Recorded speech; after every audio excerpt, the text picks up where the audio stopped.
Alright, let's take apart this CPU, shall we?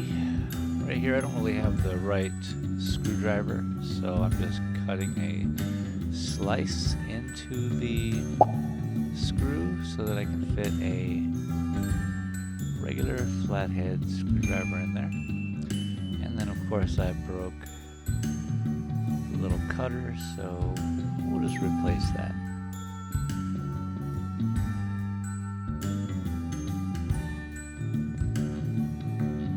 Now you're probably wondering why I'm taking apart this CPU, but I'm interested in all the pieces and parts, otherwise known as Greeblies. Well, to be quite honest, I think Greeblies come from packets of hobby kits, but we're just going to make our own little pieces and parts that we can attach to, I don't know, any kind of modeling that we're going to be building in the future. Comment down below if you want to see something being built. I am going to be working with my train set, so we're going to have a lot of fun with that. A lot of surprises ahead, so stay tuned. Subscribe, of course, if you'd like to see more of this content. Hit all the bell notifications, the like button if you'll like it. Yeah, share it with a friend too.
You know what? Sweaty's right. This is a good time to, let's just say, promote some channels. So we got the Sweatier Jefferson channel. We have the Dalton Galleria channel. Let me rephrase that. We have the Dalton Gallery channel, and we have Space Galleria. Space Galleria holds all the information. Dalton Gallery is just art. Sweatier Jefferson is the coolest cat you'll ever know. All right.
thank you all very much for showing up, and if you made it this far in the video, feel free to comment below at the flap the chick that the wizen is. Yeah, see you guys next time.